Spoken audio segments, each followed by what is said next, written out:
Hello and welcome. For this video, what I wanted to do was talk about the new gaming PC that I just built. I just got back into PC gaming after taking a couple years off and recently finished a new computer build with a $1,000 budget. Stick around. So I recently got back into PC gaming after being off for a couple of years and decided that I needed a new PC. About 7 or 8 years ago, I attempted to do a build myself. And here it is. You can see it's in a busted up old Corsair case. Everything is old, everything is worn out. It's not up to date, and it's no longer up to snuff. That's an Intel, I think it's an i5-4590 processor. I've got an MSI NVIDIA GeForce 960 graphics card. I think only 8 gigs of RAM. It's just old. And so I decided I was going to look at the pre-built market and was looking and started looking up prices of components, and I just realized that there's no way you can get a good deal if you buy a pre-built.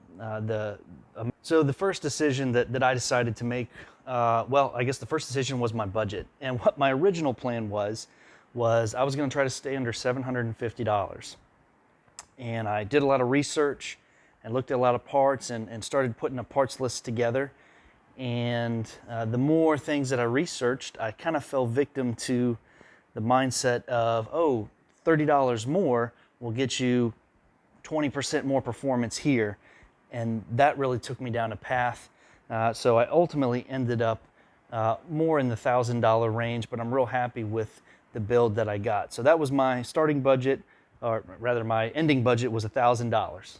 So one of the first choices I made once I got my initial budget worked out in my head was processor and motherboard. An i5-12600KF as my processor, and the MSI Pro B660M Wi-Fi DDR4 motherboard. SSD and RAM all came together. For RAM, I've got 32 gigs of G.Skill Ripjaws. It is 3600 megahertz CL16. For the SSD, again, I went all over the place looking at different options and ended up with the Crucial P3 Plus Gen 4 2 terabyte. All right, so moving on to the CPU cooler. I started looking at a lot of the tower coolers that were out there, the Deepcool AK400, Cooler Master Hyper 212, stuff like that. And the more and more builds that I saw with these tower coolers, and some of them are massive, especially the newer ones like the Deepcool Assassin 4, I just don't like how they look.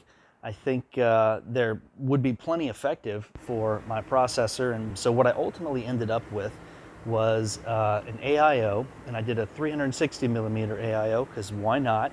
I know that's overkill, but I got the Thermalright Frozen Note 360 Black. All right, now let's talk about the power supply. The Superflower LED X3 Gold, 750 watt. It's an 80 plus gold rated.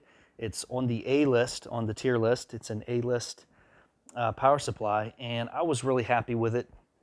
When I got it, fully modular, the build quality feels outstanding. The cables were nice. I was just really happy with the Superflower. So next up is probably the most interesting part of the build, or the part that I would be most interested in, and that is the GPU. And I ended up with the XFX Radeon RX 6700 XT. And for the biggest component in this new build is the case, and Montech Air 903 Max. And I saw multiple reviews on this case. It's still fairly new. Price was good. So now let me talk about the price of all of these different parts and pieces. So I was really fortunate when I was looking at processors. My original plan was to buy an i5-12400F. It's about $150 and seemed like a really good processor that would do everything I needed it to do. While I was looking at parts and in the middle of my buying process, the 12600KF came on sale for $155, so I snatched that up. That was a great deal for me. My motherboard, the MSI Pro B660M, I got for $130.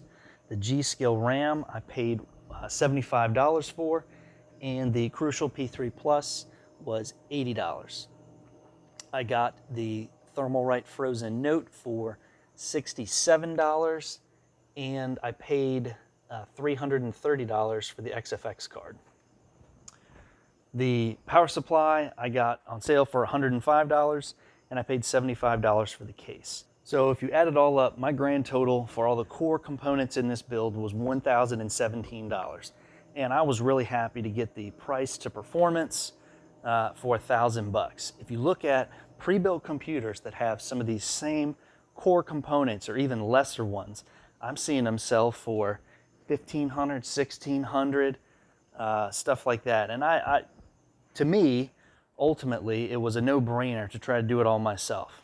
Now, that being said, I did spend some extra money on some things additionally, like I got Formula Mod cable extensions with black, green, and gray that I think look pretty good.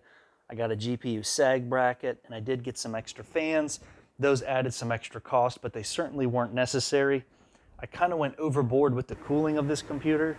I've got 9 fans in it, including the radiator and the water cooling for the processor.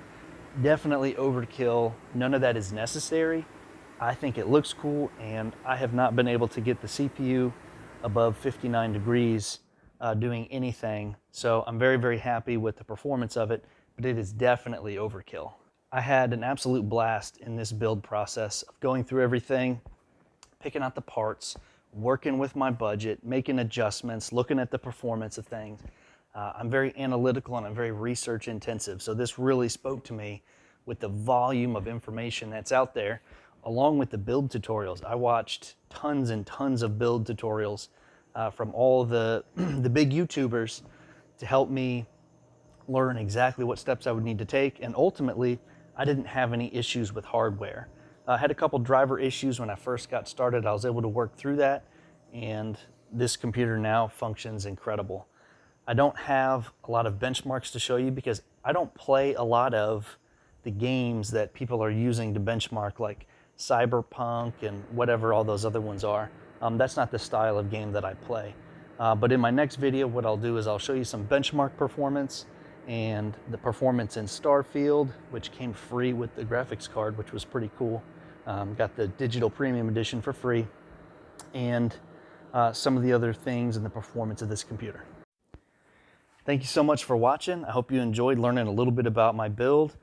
You can do a lot with $1,000 if you put your mind to it, you put the research in, put in the time learning about all the different functions and different specifications and ways that the different parts interact with each other. And if I can build one of these things and have it work, anybody can. Thanks for watching.